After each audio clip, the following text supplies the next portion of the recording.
Cerpen Sabta Arif N.W. Fana.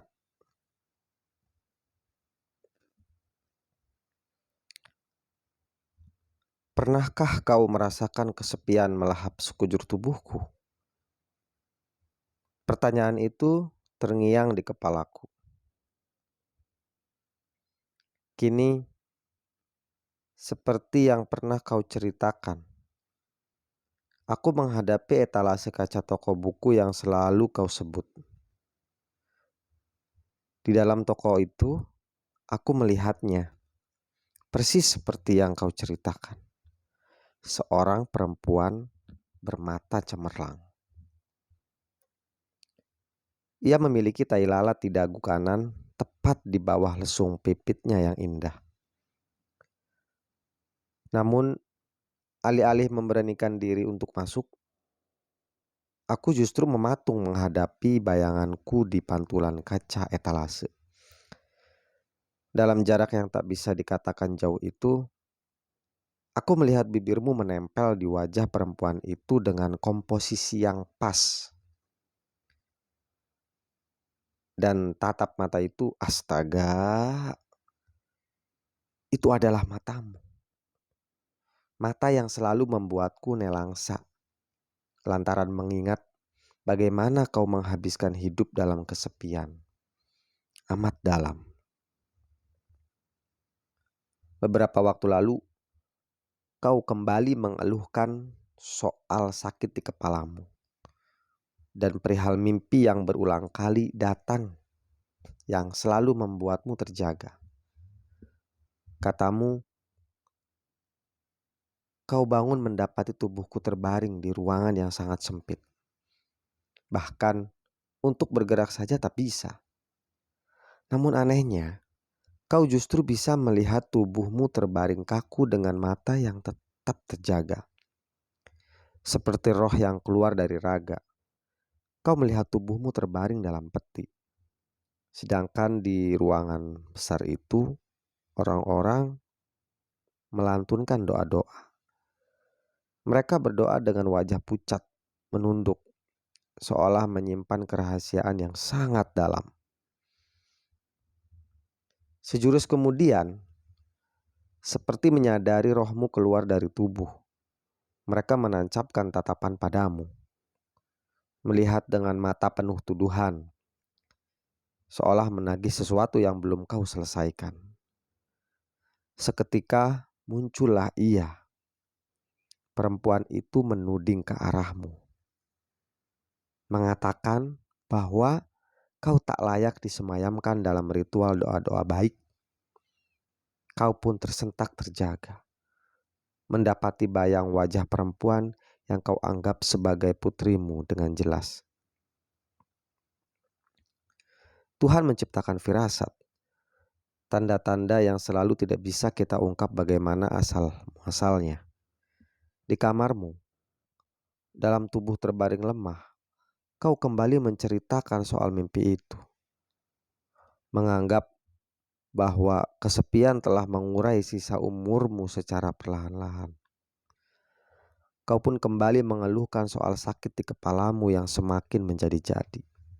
Katamu, seperti ditusuk dengan 1000 jarum di seluruh permukaan kepala. Meskipun telah layu, tatap matamu selalu cemerlang menyebut nama perempuan itu. Dan perkara nasib ibunya selalu saja membuatku menciptakan jeda. Dan luruhlah butiran kristal dari kelopak matamu. Kau kemudian diam, memalingkan wajah ke jendela, ke langit dengan gumpalan awan. Seolah berharap menemukan wajah perempuan yang dulu pernah menjadi kekasihmu ada di sana. Apakah kau pernah merasakan kesepian melahap sekujur tubuhmu? Seperti angsa hitam yang memudarkan warnanya di telaga yang sunyi. Di kesendirian malam yang gelap, tanpa bintang, tanpa awan, tanpa angin. Hanya gelap yang lebih gelap daripada gulita. Kau mencoba menegakkan sandaran tempat kau tidur. Kemudian mencoba meraih sesuatu di atas meja. Namun, penyakit di tubuhmu seolah dengan sempurna menggerogoti sisa-sisa kekuatan yang kau miliki. Tubuhmu oleng dan tersungkur ke lantai.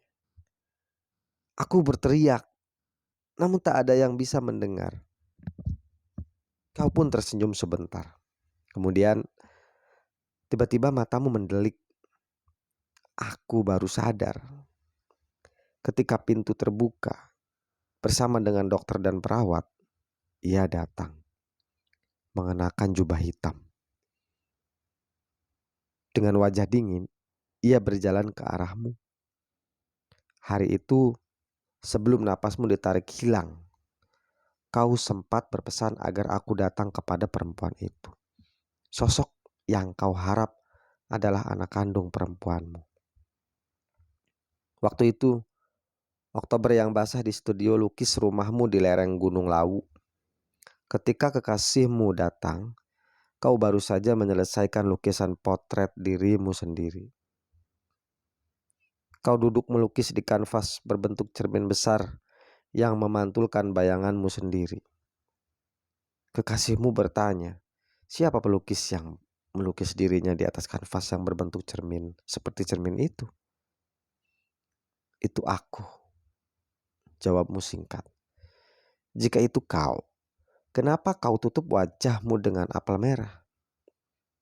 Itu adalah kau, kita adalah satu. Kita telah menyatu.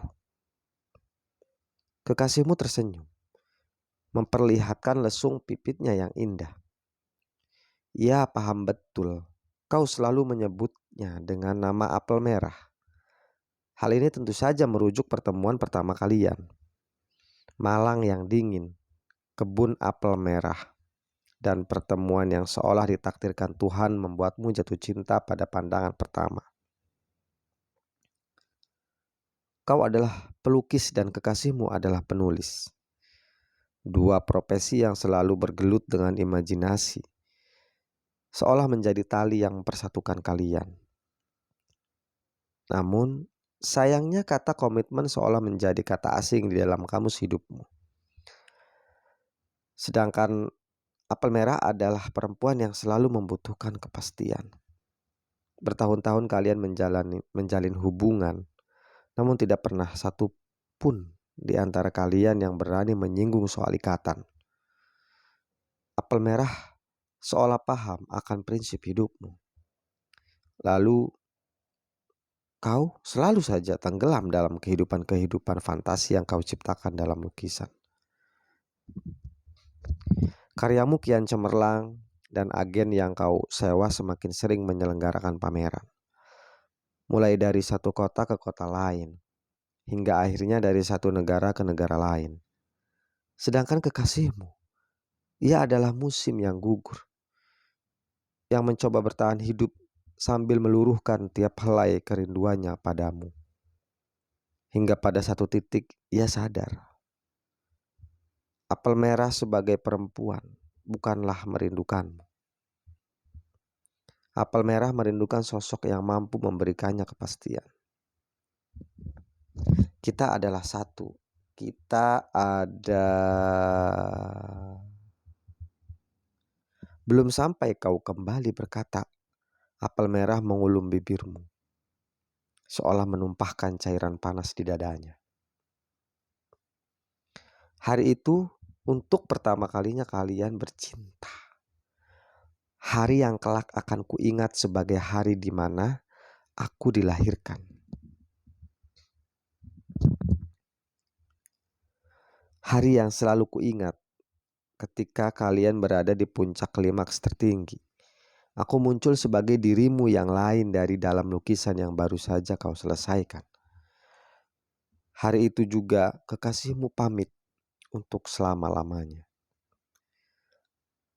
Kau tak akan mengira ketika kalian menjalin hubungan yang kau anggap baik-baik saja, kekasihmu merencanakan pernikahannya dengan laki-laki lain. Tentu saja laki-laki yang bisa memberikannya kata komitmen hidup dalam ikatan pernikahan.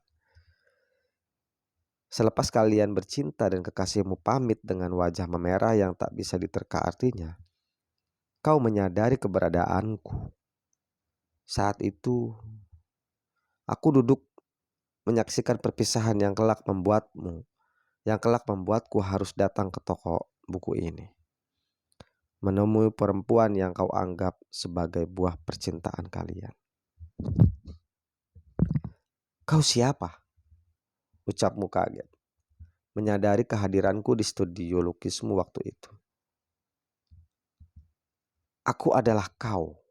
Ah, bagaimana aku menyebutnya?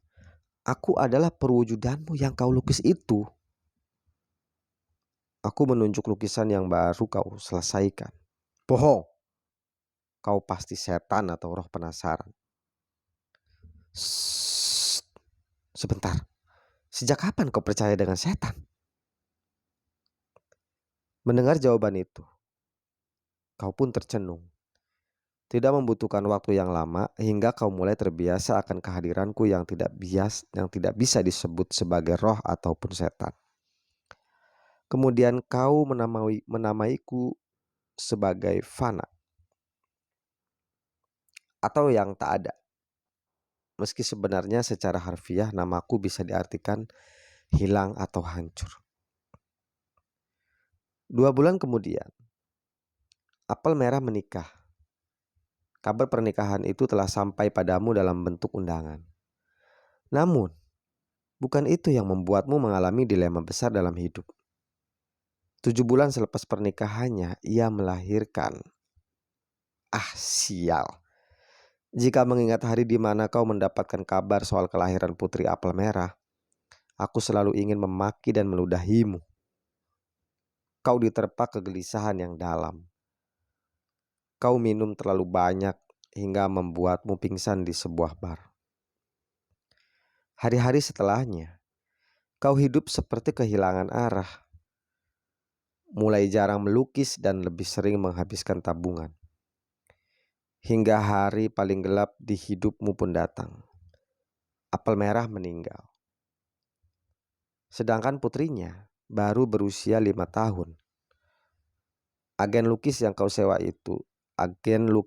kau sewa saat itu, ternyata pernah menjadi sahabat baik apel merah. Dan agen lukismu itu sedikit tahu banyak tentang hubungan kedekatan kalian di masa lalu. Ia bercerita banyak soal apel merah dan keluarga kecilnya.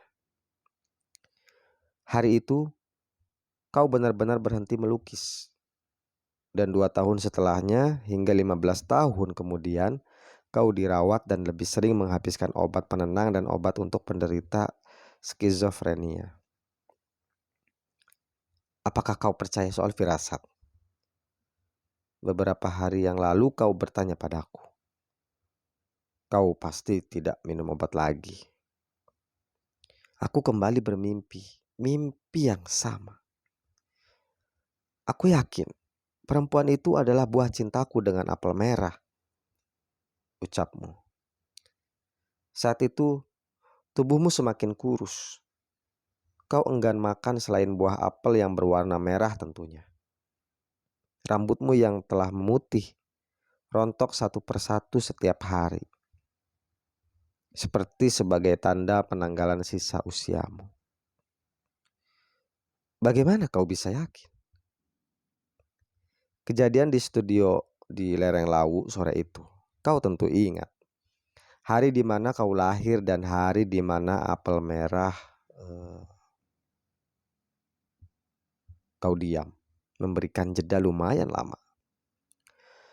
Kemudian kau menegakkan sandaran tubuhmu, meraih sesuatu di atas meja.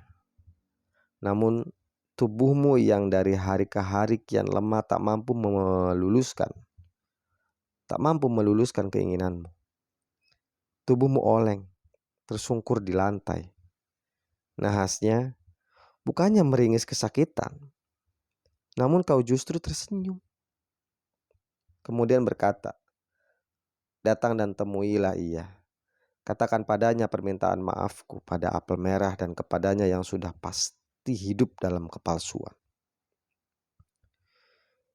Saat itu juga aku merasakan tubuhku perlahan memudar bersama dengan napasmu yang hilang. Aku seperti ikut ditarik ke atas. Kurasakan kegelapan sempurna. Kemudian, ketika aku membuka mata, kudapati tubuhku berada di depan toko buku yang selalu kau sebut. Lantaran matahari yang begitu terik, aku mengusap wajahku. Kemudian melihat kepantulan bayanganku di etalase toko. Aku tersentak kaget mendapati tubuhku menjadi seekor kucing hitam yang sedang mengibas-ibaskan ekornya. Ponorogo, Agustus 2021.